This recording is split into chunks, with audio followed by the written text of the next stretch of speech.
Simple, सब लोग हैं, कोई लोग थोड़ा नहीं, लेकिन फिर भी उनको कही काहू न बैठल कहा न कोई राख को सकई राम कर।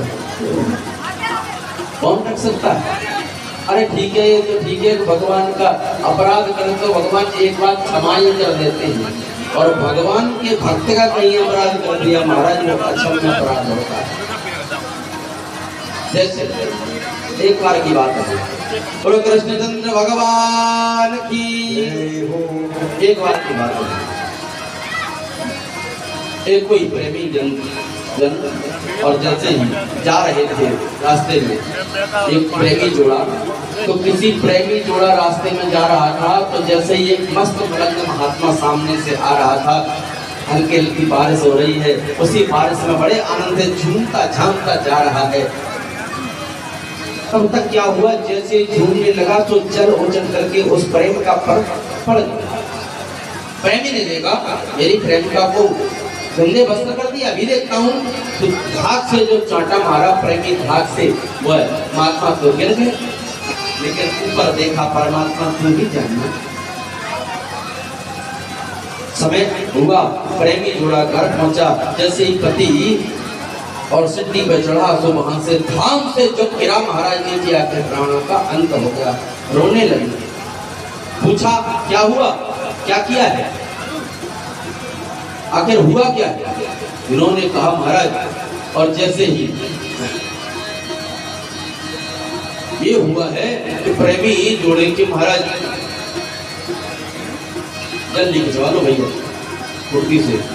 हाँ, तो इतना जैसे ही हुआ और हो करके उन्होंने कहा एक बात बताओ, इस प्रेमी जोड़े को ये छोटा सा नश्वर जीव इंसान तो अपनी प्रेमिका का दर्द सहन नहीं कर सका, तो वो तो त्रिलोकी का नाथ है, उसके प्रेमी को कौन सहन कर सकता है, हैं? जो यह सब देखा, देख करके आनंद छा गया, और आनंद छा करके इसीलिए तो कहते हैं कि भगवान के दास बनो, भगवान के भक्त बनो। जैसे ये सब देखा,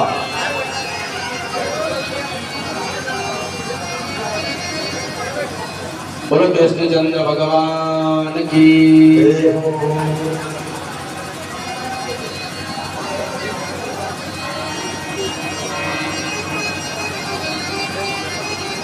अब तो इतना वैभव हुआ महाराज, आनंद छा गया, तो कहीं भी उनको स्थान नहीं मिला, तो कहीं स्थान नहीं मिला तो क्या करें? तब तो महाराज भगवान के पास, उन्होंने किसी ने कहा देखो कहीं जाने की जरूरत नहीं है, अगर तुमने भक्त का अपराध किया है तो उन्हीं भक्त के पास जाओ, ठीक है। तो जैसे ही दुर्वासा मुनि और अम्बरीश जी महाराज के पास पहुंचे, पहुंच करके अम्बरीश को हाथ जोड़ने लगे। अम्बरीश ने कहा अगर मैंने संत और ब्राह्मण का अपराध नहीं किया तो फिर सुदर्शन देव आप शांत हो जाएं।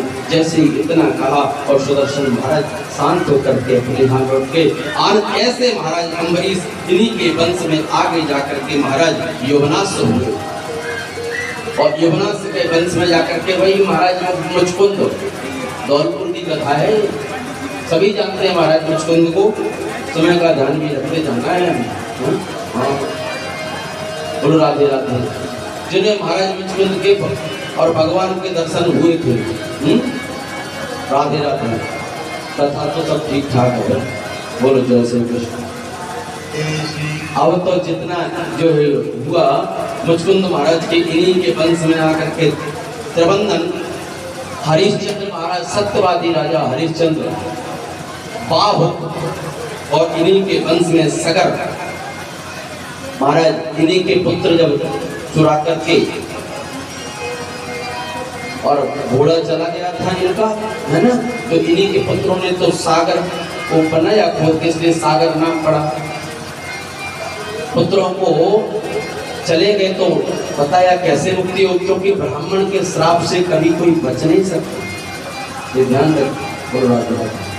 संसार में सभी के श्राप से मुक्ति मिलती है, पर ब्राह्मण के श्राप से कभी मुक्ति मिलने वाली नहीं है। कहा कैसे मुक्ति हो?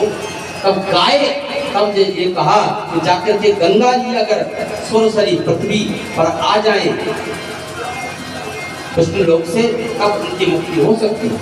ठीक है, सभी ने के वंश में आकर जाकर के और अंशमान और अनेक राजाओं ने तप किया, इन्हीं के वंश में लेकर महाराज दिलीप हुए, उन्होंने भी सब ने तप किया, लेकिन गंगा जी को भगीरथ जी महाराज लेकर के आए।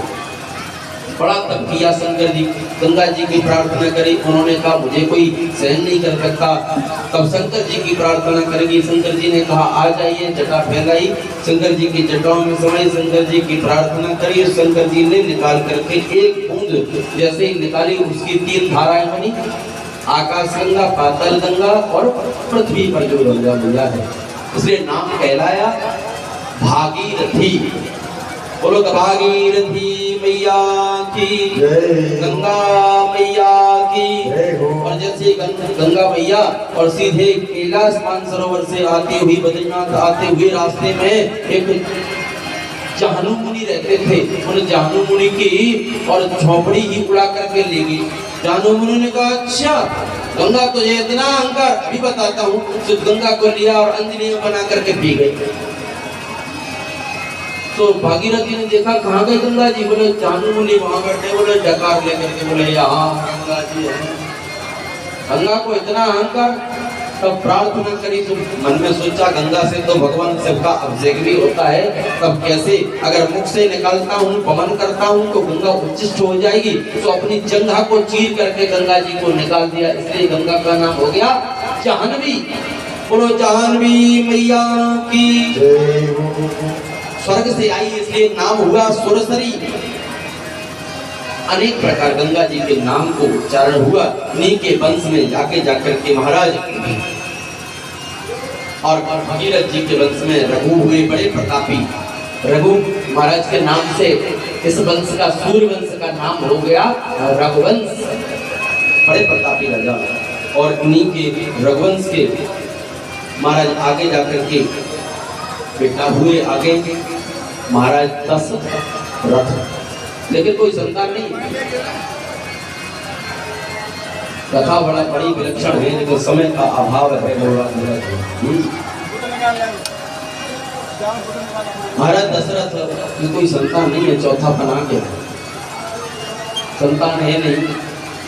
कहते हैं एक बार स्वर्ग गए, वहां पर कोई लीला घटित हुई। कथा तो आप सब लोग जानते ही है लगभग, लेकिन बीच में आपको कथा छोटी कथा आपको सुनाते ही जाएंगे। वहीं पर उनको गिलानी मन में हो गई।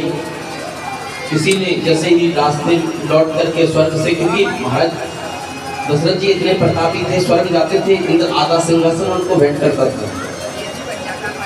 लौट करके यहाँ आए, कुछ वस्तु रह गई, सोचा लौट करके जाए वहाँ सब, और सिंहासन की सफाई जो भी है।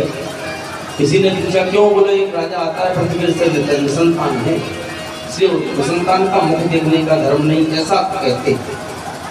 तब क्या किया? मन में सोचा बड़े गिलानी हो गई, इसलिए लिखा है एक बार भूपत मन माही भई गिलानी हमरे मोरे सुत नहीं। मेरे संतान को नहीं है, इसलिए गिलानी जैसे ही होने लगी तो अच्छा गिलानी मन में हो तो कहाँ जाना चाहिए? गुरु ग्रह तुरंत गयो महिपाल। गुरु जी के पास जाकर के हाथ जोड़ कर प्रार्थना करने लगे, निज दुख सुख सब गुरु ही सुनाओ, सब गुरु जी को सुना दिया। तब वशिष्ठ जी ने कहा सुनो, और तुम धरहु धीर हो यही सुत चारी। ऐसे वैसे नहीं, पूरे त्रिभुवन में तुम्हारा नाम करने वाले होंगे, लेकिन कब होंगे? श्रृंगी ऋषि वशिष्ठ बुलावा और पुत्र काम शुभ जग करावा।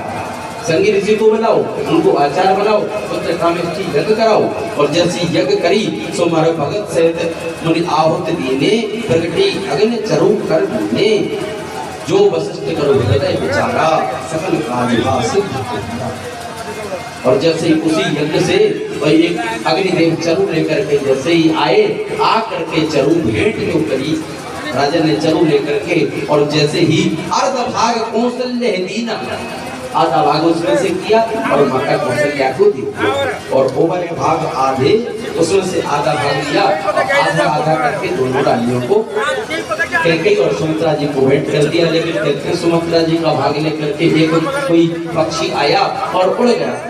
जैसे पक्षी उड़ करके, कथा आती है कि पक्षी उड़ करके अंजनी पर्वत पर मैया अंजनी और भगवान सूर्य नारायण को अर्घ दे रही थी, और जैसे ही सूर्य नारायण को अर्घ देने के बाद में वह पक्षी आपस में लड़ करके वह भाग जैसे अंजनी मैया के आया, भगवान सूर्य का प्रसाद समझ करके पा लिया। उसी से भगवान श्री हनुमान जी महाराज का प्रादुर्भाव हुआ। बोलो हनुमान जी महाराज की जय हो। समय आया, अब सुमित्रा मैया को बड़ा क्षोभ होने लगा, लेकिन कौशल्या और कैकेयी मैया ने अपना भाग में से भी आधा आधा करके दोनों को दे दिया। और समय जैसे ही आया महाराज कि नौमी तिथि मधुमास पुनीता शुक्ल पक्ष अभिजित हरि प्रीता। चैत्र मास नौमी तिथि अभिजित मुहूर्त दिन के ठीक 12 बजे, और महाराज सशंख चक्रम सकिरीट कुंडलम सफेद वस्त्रम सरसेन हेक्षणम सहार वक्षस्थल कौस्तुभस्त्रियम नमामि विष्णुं शिरसा चतुर्भुजं।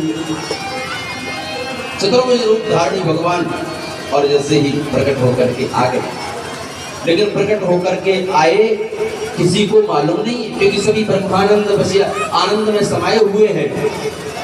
लेकिन मैया, अच्छा इसलिए लिखा है, ध्यान देना, बड़ी आनंद की कथा है। 10 मिनट 15 मिनट और कथा सुन लो। क्या लिखा? कौशल्या ही हितकारी। क्या? कौशल्या हितकारी। क्यों? क्योंकि अभी किसी को दर्शन नहीं हुआ, केवल मैया कौशल्या को ही दर्शन हुआ है। सशंख चक्रम, भगवान नारायण पूरे सुसज्जित होकर के पधारे हैं। मैया ने कहा ये कैसा दर्शन, ऐसा बेटा होता क्या? नहीं होता, संसार मेरी हंसी उड़ाएगा। ऐसा बेटा, 4 हाथ वाला बेटा, देखो पीताम्बर जिसने धारण कर रखी है, ऐसा बेटा नहीं चाहिए।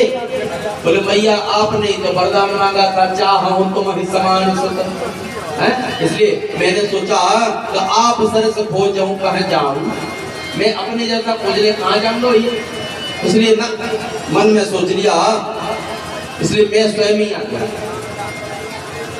तब देखा, बोले ऐसे काम चलने लगा। फिर माता पुन बोली सोमत टोल।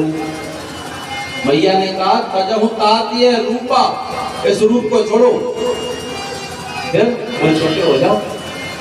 उन्होंने कहा मैया की जैसे सुलीला अत प्रिय शीला, यह सुख परम अनुपा। आप जो छोटे बच्चे लीला करते हैं, रोते हैं, गाते हैं, वह करो। उन्होंने कहा मैया अगर मैं ब्रह्मांड नायक मैं रोने लगा तो क्या दुर्दशा होगी संसार की, क्या स्थिति बनेगी? ठीक है,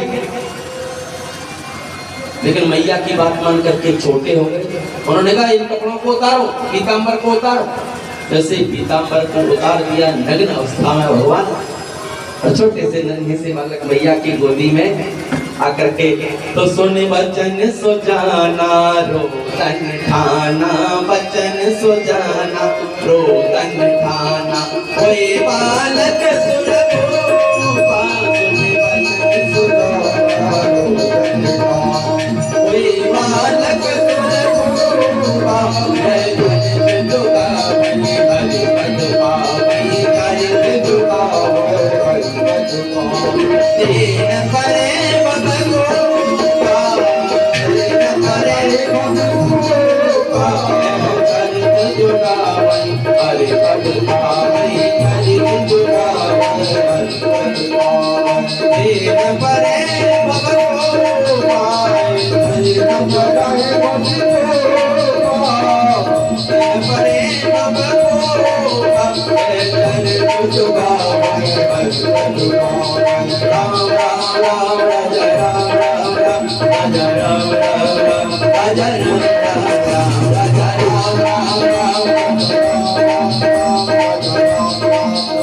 देखो भगवान प्रकट होकर के आ गए हैं, इसलिए क्यों ना भगवान राघवेंद्र सरकार का 2 मिनट की कथा भी है और 2 मिनट का संकीर्तन भी। भगवान का जन्म हुआ है और राघवेंद्र सरकार की चारों भैयन की। सीताराम राम राम सीताराम राम राम सीताराम राम राम सीताराम राम राम सीताराम राम राम सीताराम राम सीताराम सीताराम राम राम सीताराम राम राम सीताराम राम राम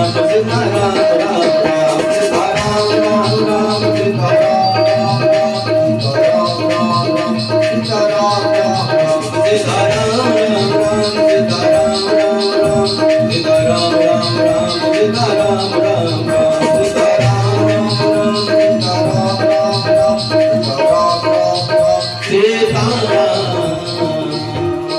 सीताराम मुझे के प्यारे रजतानी लागे रजतानी लागे मोहे मीठो मीठो सरयू जी को पानी लागे ओ सीताराम जी के प्यारे रजतानी लागे रजतानी लागे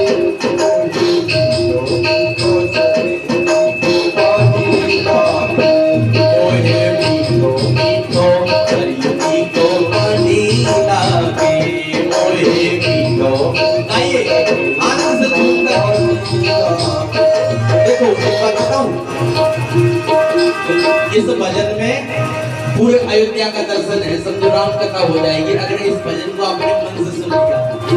लेकिन ऐसे नहीं सुनना, नीरस होकर नहीं, क्योंकि आज राम का राघवेंद्र सरकार का जन्म है, इसलिए खूब झूम करके गाना है, ताली बजा करके, और हो सके तो अलग से ठुमका लगा करके भी। जैसे सीताराम जी के प्यारे रजतानी लागे रजतानी लागे ओहे मीठो मीठो सरयू जी को पानी लागे। सीताराम जी की जय हो।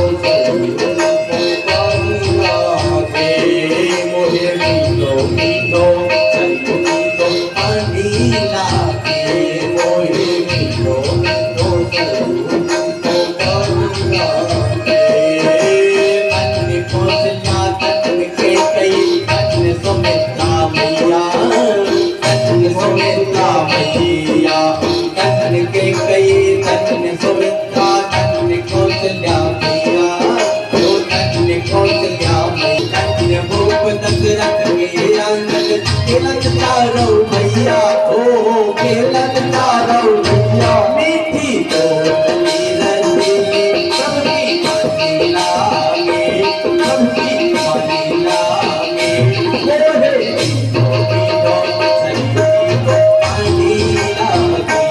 सीताराम जी की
ध्यान करना।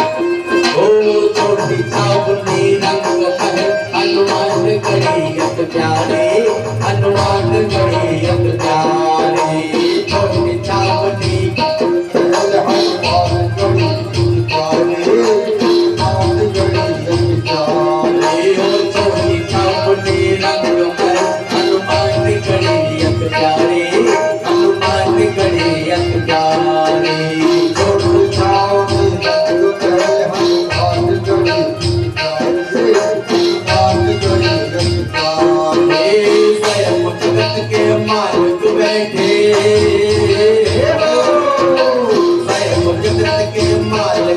फिर कनक भवन के अंदर, ओ कनक भवन के अंदर सीता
गली गली में डोले, ओ गली गली में डोले सीता राम की दौलत बस रानी लागी, दुल्हन रानी लागी, मोहे मीठो हरियो की बबुआनी लागी, सीता राम की रानी रानी लागी, रानी लागी, मोहे मीठो हरियो की बबुआनी लागी, हो सीता राम की रानी रानी लागी, रानी लागी, मोहे मीठो हरियो की बबुआनी लागी, सीता राम की रानी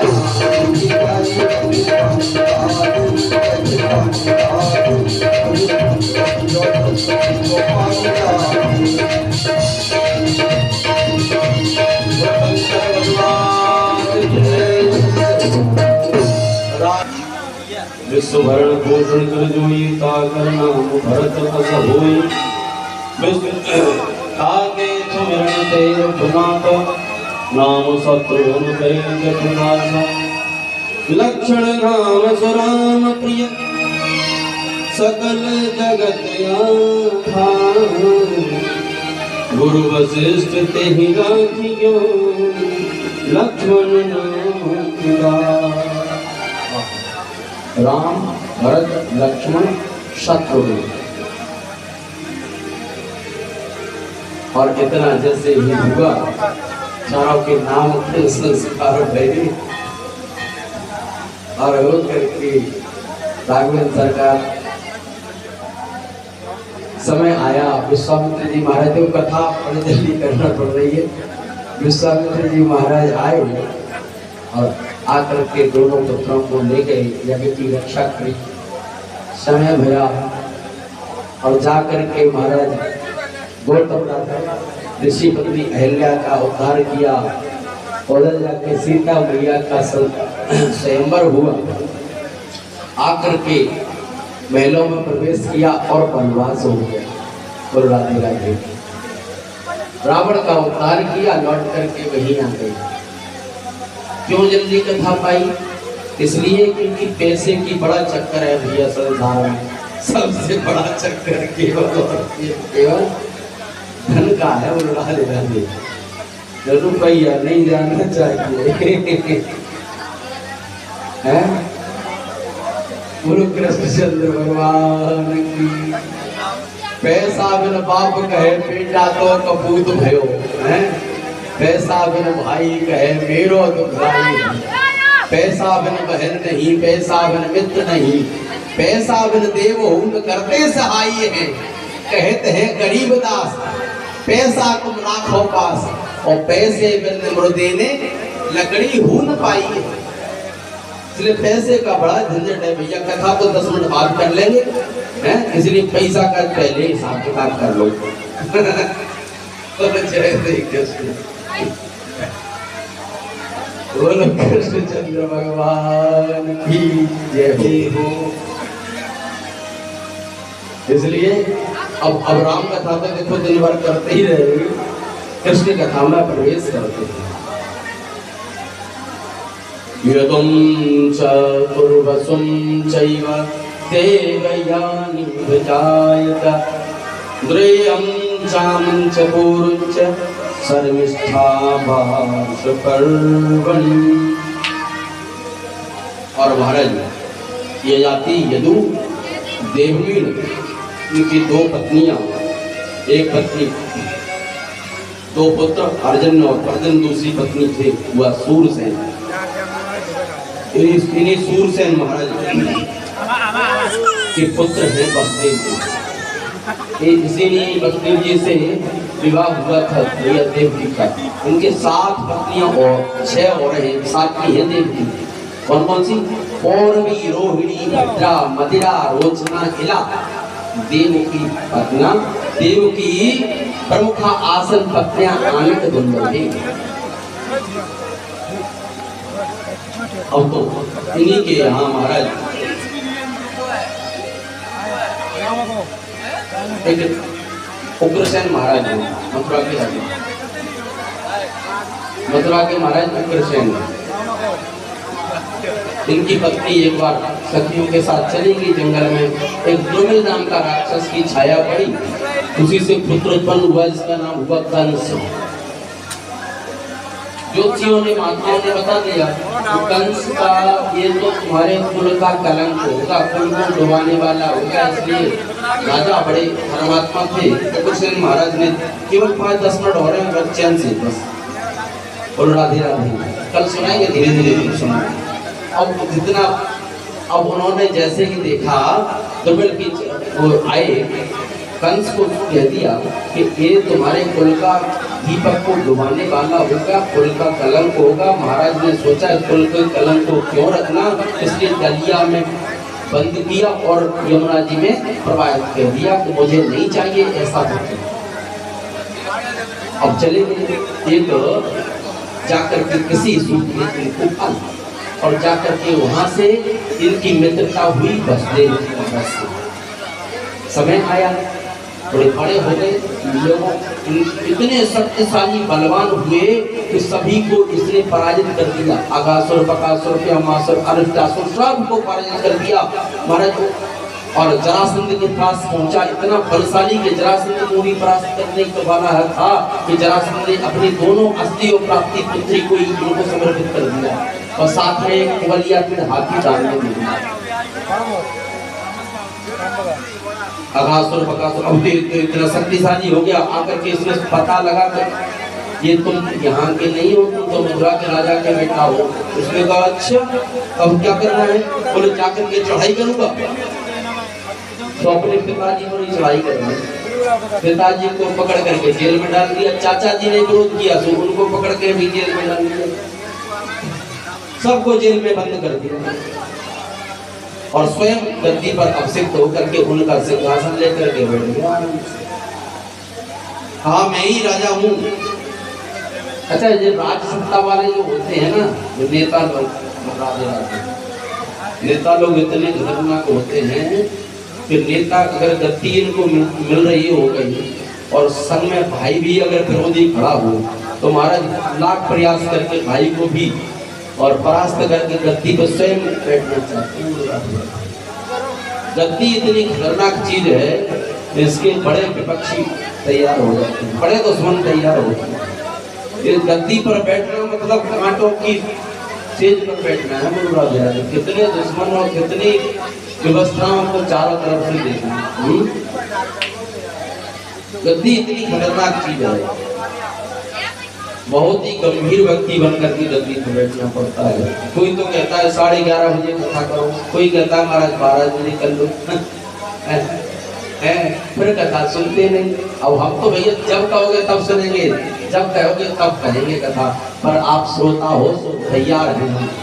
श्रोता पता है मैंने अपने जीवन में 8-8 घंटे कटे कथा करी है, 8-8 घंटे लगातार बिना कुछ खाए पी। क्यों? कब? जब श्रोता सामने सुनने वाले बैठ जाए आनंद तब आता है। बोल रहा मुझे भूख प्यास नहीं लगती, कब? जो सुनने वाले सुनाने को बड़ा आनंद आता है। गद्दी बड़ा कांटों का ताज है, धारण करना पड़ेगा। बोल रहा जैसे सूर से हम तो देखा क्या करें सबको, लेकिन एक दिन बोले आकर के सुनो, अपनी बहन है ना मेरी चचेरी ये देवकी, उनका विवाह बड़ा धूमधाम से करूंगा। अच्छा बोले हाँ ठीक है, विवाह के लिए तैयार। एक दिन अब इन्होंने देखा और देख करके बसदेव जी महाराज को बुला करके उन्हीं से विवाह पक्का कर दिया और विवाह पक्का क्या किया, विवाह कर ही दिया।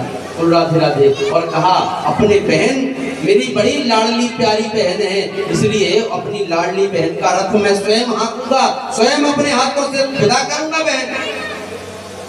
सो रथ हाँकने लगे, विदा करने लगे, लेकिन 2 व्यक्ति होते हैं कि पेट में कभी बात रुकती नहीं ना। पहली देवता, देवताओं के पेट में बात नहीं चुपती, और दूसरी 24 तारीख को बताएंगे। बोलो राधे राधे। हमारी माताएं बड़ी अच्छी होती हैं ना, माता की कोई बुराई नहीं कर सकती। बोलो राधे राधे। माताएं बहुत अच्छी होती हैं, आप लोगों की वजह से कथा हो रही है। बोलो राधे राधे। हाँ इनके पेट में ये बात टिकती नहीं। देवताओं ने देखा आकाश में बड़े अच्छे से कार्य हो गया, संपन्न हो गया, तो आकाश से चिल्लाने लगे, आकाशवाणी हो गई, सुनो अरे कंस बड़ा भूल रहा है, बड़ा आनंद में भर रहा है। क्यों? अरे जिस देवकी का रथ तू हाथ करके ले जा रहा है ना, उसी का 8वां गर्भ तेरा काल होगा। कि ओरे अभिमानी महामत मूढ़ बुद्धि कंस, तू जो करे हर्षता को फलहु विचारे गो। जाके हाँ के अस सोई देवकी बहन तेरी, ताको पुत्र तो सो बड़ो बदलो निकारे गो। मुदित मुकुंद ये अमित भक्ति व्यथा, करके प्रहार तेरे मधु को उठारे गो। देवकी को जायो तेरो निश्चय बने गो काल, और 8वां जो पुत्र सो जरूर तो ही मारेगो। किसने देखा सुना हे भगवान, 8वां बेटा इसका मेरी और मैं कथा करके नहीं जोड़ूंगा। सो जैसे ही देखा सो महाराज रथ तो छोड़ दिया और चोटी पकड़ ली, और जैसे ही चोटी पकड़ी और मारने को तैयार हो गया। चोटी पकड़ करके जैसे ही मारने को तैयार हुआ, सो बसदेव जी ने देखा ये दुष्ट है, छोड़ने वाली नहीं है, सो क्या करें, यहाँ तो साम दाम दंड भेद से ही चलना पड़ेगा, क्या करें। तब देखा सो हाथ जोड़ करके बोले, अरे ये तो तुमने ठीक नहीं किया है। क्यों? बिल्कुल ठीक नहीं करते हो कि ताता को महीप मांगाता को दिलीप जैसे जाके अयस आजहू द्वीप दीप छाए हैं। बाली सो बलवान को भयो जहान बीच, रावण समान को प्रतापी जग जाए हैं। बाण की कराल में सुजान द्रोण पारथ सो, जाके गुण दीन दयाल भारत में गाए हैं। कैसे कैसे सूर रचे चातुरी पिरंच जूके, फिर चकचूर कर धूल में मिलाई है। अरे कैसा राजा है तू, ऐसे ऐसे वीर हुए पर नारियों पर कभी किसी ने अत्याचार नहीं किया। तुम एक अबला नारी पर अत्याचार करते हो, ये तो ठीक नहीं करते हो। तब क्या करें? तो उन्होंने जैसे ही कहा ठीक है, अब 8वां पुत्र की चिंता है, काल की चिंता है, चिंता नहीं करना। क्यों? बोले देखो एक एक करके मैं सभी तुम्हें समर्पित कर दूंगा, मेरी जवान है पर देवी को छोड़ दो। उन्होंने कहा ठीक है, पर सोचा तुम्हारा कोई विश्वास नहीं, मेरी जेल में रहो, तो पकड़ जेल में डाल।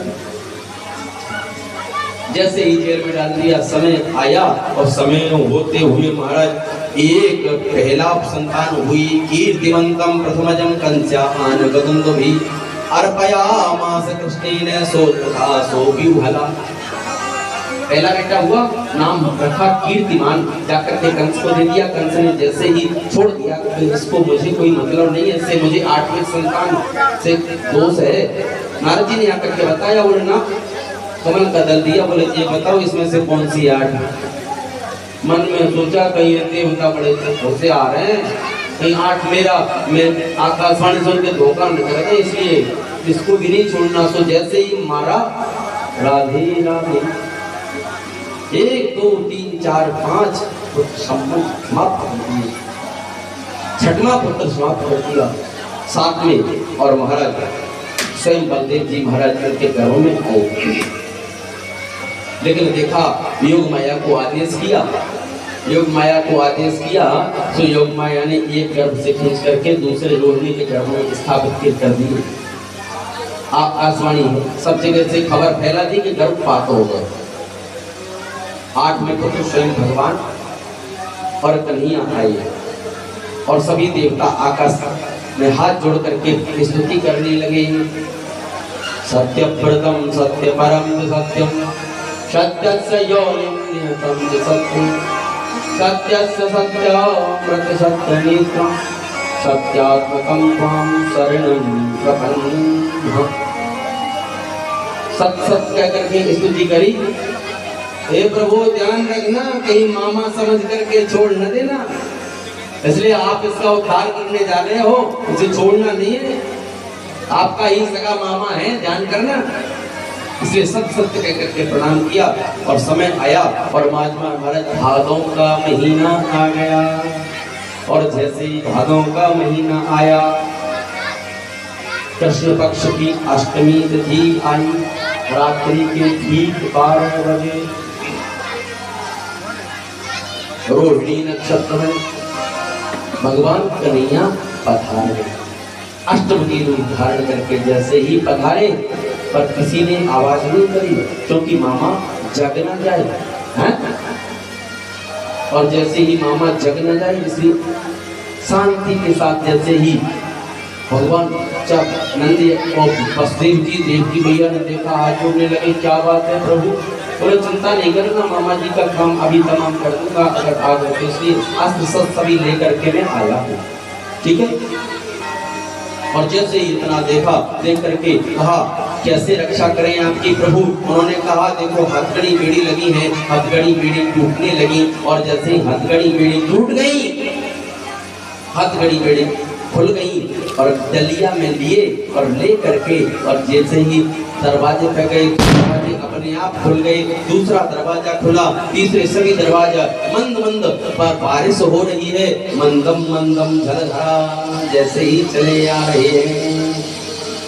अब तो सामने से आकर के जैसे ही देखा और देख करके बड़े आनंद में जाकर के कहाँ ले जाए प्रभु, बोले जहाँ मैं रास्ता दिखाता जाऊं। तो यमुना जी अब वे निकलने लगे, रात्रि का समय है, यमुना जी से जैसे ही निकलने लगे, यमुना जी ने देखा मेरे पति परमेश्वर आ रहे हैं, क्यों ना इनके दर्शन में करना चाहूं, इनके चरण छूना चाहूं, इसलिए यमुना जी उमड़ने लगी।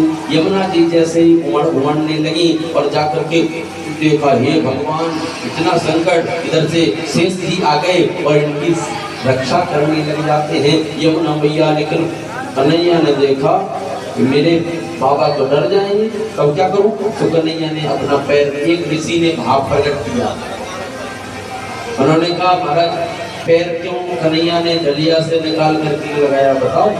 हाँ बताओ।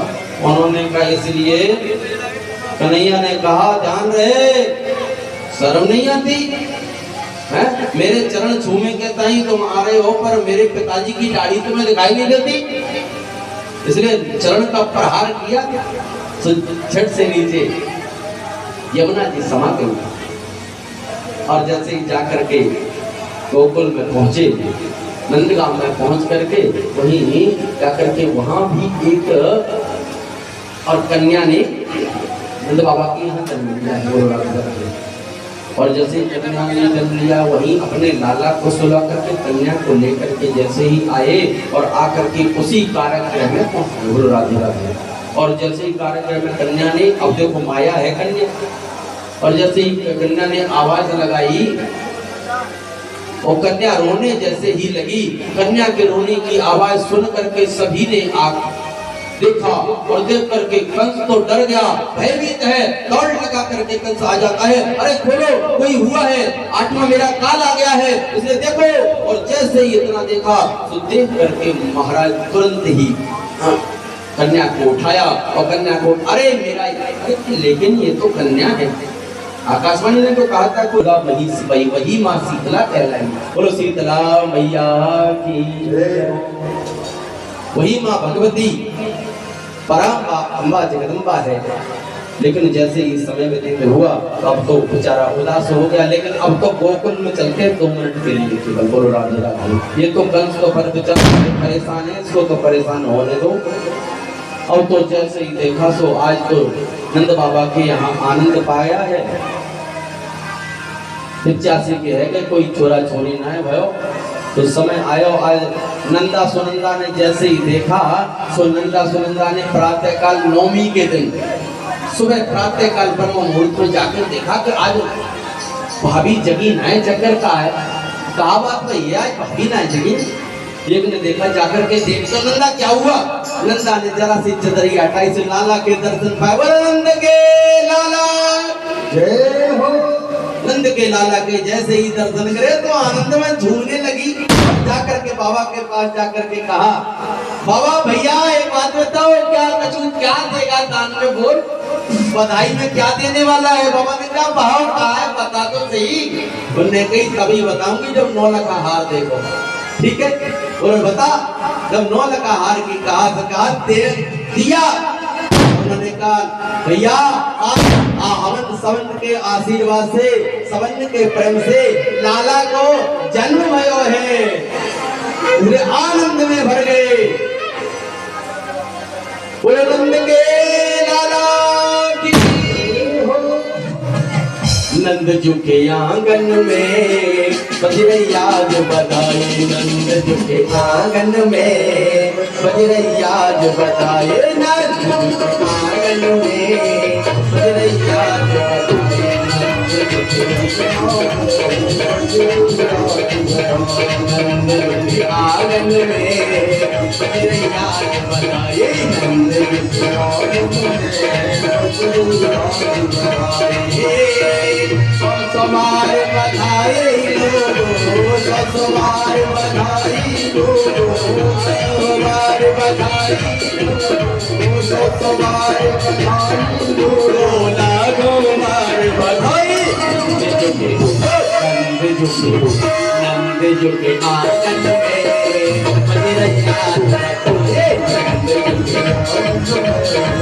अरे नंद के लाला की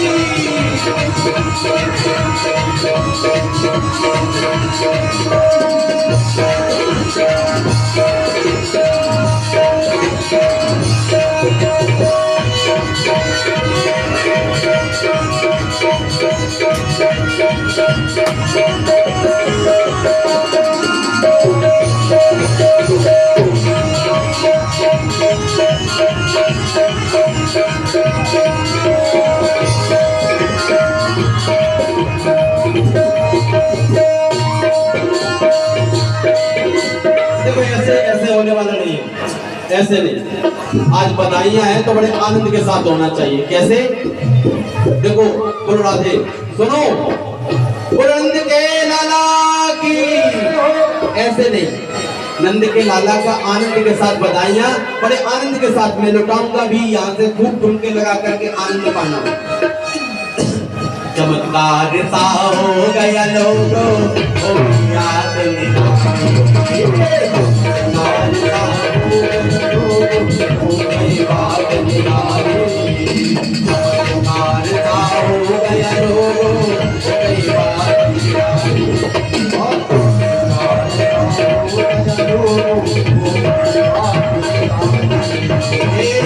रात में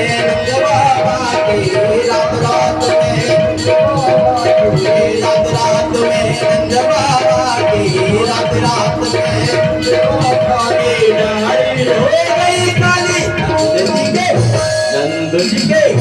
नंद जी के आंगन में मजरैया बजाए नंद जी के आंगन में को तो नाचना ही पड़ेगा।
नंद जी के आंगन में मजरैया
नंद जी के आंगन में मजरैया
मथुरा में अन जन्म लियो रे, मथुरा में अन जन्म लियो रे।